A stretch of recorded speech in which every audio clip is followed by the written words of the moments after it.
क्या आप सर्दी से परेशान हैं? आपके गले में और छाती में क्या कफ जमा हो गया है? बहुत ज़्यादा बलगम हो गया है? तो फ्रेंड्स, ये नुस्खा मैं आपके लिए लाई हूँ जो आपके बलगम को जड़ से निकालेगा। और ये इतना नेचुरल और इफ़ेक्टिव नुस्खा है, ट्राइड एंड टेस्टेड भी है, जो आपके बलगम को ये पिघाल के बाहर निकाल देगा। ये 100% नेचुरल है और आपके किचन में ही ये अवेलेबल है। इसके साथ ही ये फास्ट और क्विक रेमेडी भी है जो आप इजीली फॉलो कर सकते हैं। बच्चों से लेकर बूढ़ों तक कोई भी ये रेमेडी ट्राई कर सकता है।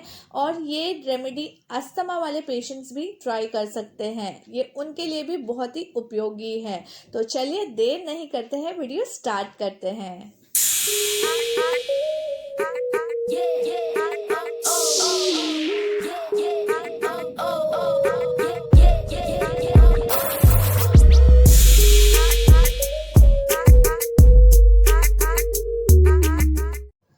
अपने घर के मसालों की रानी दालचीनी का उपयोग तो कई बार किया ही होगा अपने खानों में। ये खाने का स्वाद तो बढ़ाते ही है, लेकिन क्या आप जानते हैं कि ये आपकी हर बीमारी का इलाज भी कर सकती है? ये इतनी सक्षम है।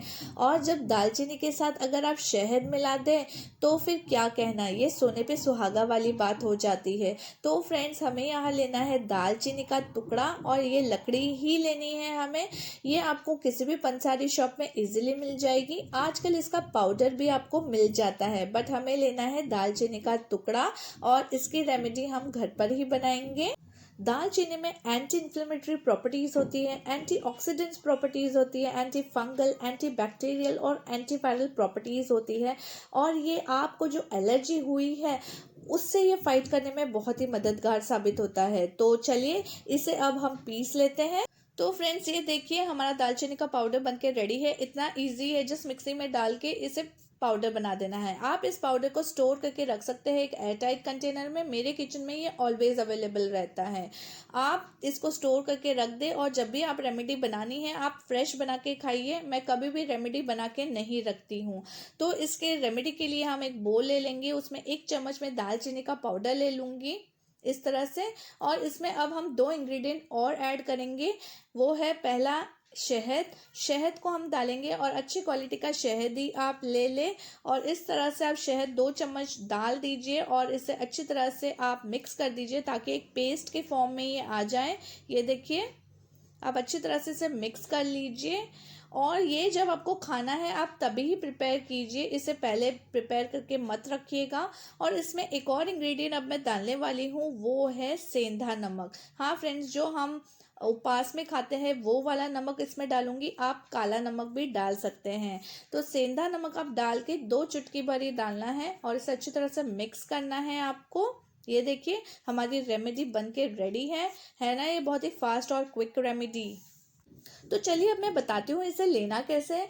जो छोटे बच्चे हैं उनको आप ये सिर्फ उंगली भर जितना चटा दीजिए। हाँ, बस इतना ही चटाना है इनको। हमें इनको 2 बार देना है, सुबह और शाम को। और जो बड़े हैं उनको ये पूरा जितना मैंने अभी बताया है 1 चम्मच भर के रेमेडी, ये पूरा एक टाइम उनको लेना है। और दूसरे टाइम के लिए उनको फिर से ये रेमेडी बना के फिर उनको लेना है। तो इसे लेना कब है? इसे हमें सुबह नाश्ते के बाद और रात को सोने से पहले लेना है फ्रेंड्स। सुबह नाश्ते के बाद और रात को सोने से पहले। इसे लेने के बाद आपको आधे पौने घंटे तक कुछ नहीं खाना है। अगर छोटे बच्चे हैं तो आप उनको गर्म पानी दे सकते हैं, हल्का गुनगुना 2 घूंट गर्म पानी आप उनको दे दीजिए।